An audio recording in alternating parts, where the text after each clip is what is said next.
So students, again we are here with a very interesting topic. So in the last video, I hope you saw that Kirchoff first law we talked about और अभी हम बात करने वाले हैं Kirchoff second law की. जैसा कि मैंने आपको बताया, Kirchoff second law is also known as the Kirchoff voltage law and the loop rule, because for that particular rule or the particular law, we require a closed loop. Until or unless we are not selecting any closed loop, we cannot apply this law, we cannot apply this rule. Let's understand this. So, it is also known as loop rule, and what it says that the algebraic sum of a change in potential around any closed loop involving the resistors and cell in the loop is 0. So, mathematically, how we can write it?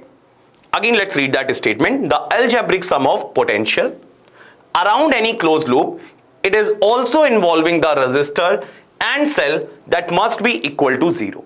So mathematically I can write it sigma V must be equal to 0. The loop theorem of Kirchoff's second law, we can write it like sigma V is equal to 0.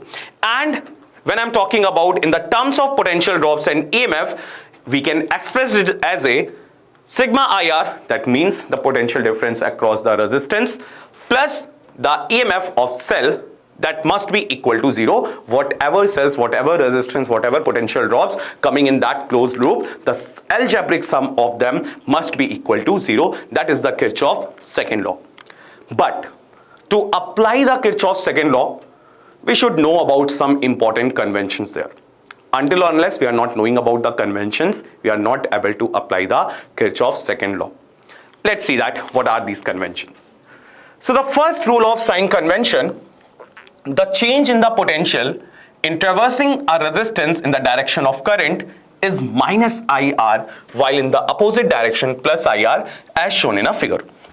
So if you see here, the first figure, the potential drop here is VA, it is VB, and here it must be IR. And the direction of current is A to B. When we are selecting, let's say that is a part of a closed loop, and when we are also moving from A to B in the direction of current and the resistance is coming there, we need to show it with a negative sign minus IR. And opposite we are going to do it here. When we are moving from B to A, which is the opposite direction of the current, we need to show it with a positive sign plus IR.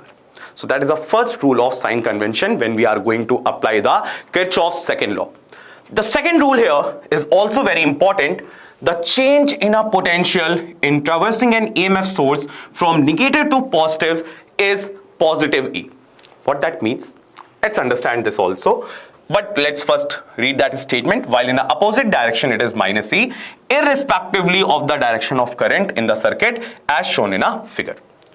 So here we are talking about if we are moving from positive to negative, which means higher to lower potential, then the sign of E should be positive to negative, higher to lower potential, that must be negative. Second thing you are able to see here, when we are moving in the opposite direction, lower potential to higher potential, we can show the EMF with a positive sign plus C. Okay, and basically again coming to the law, again coming to the rule, that law says that the algebraic sum of the potential differences across the resistance, across the cells, that must be equal to 0. EMF is across the cells, right? Let's try to apply them in some examples. So here it is, a cell, a battery is connected here, and the resistance are R1, R2 and R3 respectively, and the direction of current flow is also shown to you. So we can select the closed loop. We selected the closed loop ABCDA. We can choose the opposite one also. We'll see that we will get the same result when we are choosing the opposite also. So if I selected it as a ABCDA, now we are start moving from A. We are moving in a direction of current. Resistance first it is coming, so I can write minus IR1. Similarly, minus IR2 in the arm BC. In the arm CD, I can write minus IR3, right? Now, if you see that, negative to positive, again coming back to A. So negative to positive, lower potential to the higher potential, I hope you all remember, we need to show it with a positive sign, E is equal to 0. Now, when I solve that, E must be here. All the other parts I am sharing here, I will be common. So it is R1 plus R2 plus R3 So the value of I must be equal to E divided by R1 plus R2 plus R3. Okay, fine. Now let's select the opposite loop also. So opposite loop, let's say we are starting from A, and the loop we are selecting A, D, C, B and A. Okay, fine. Now we are moving positive to negative. That means we are moving from higher potential to the lower potential. That means we can show it with a negative sign, minus E. And we are moving opposite to the direction of current. So it must be IR3 plus IR2 plus IR1. That must be equal to 0, right? E we can send it to the other side, I can take common.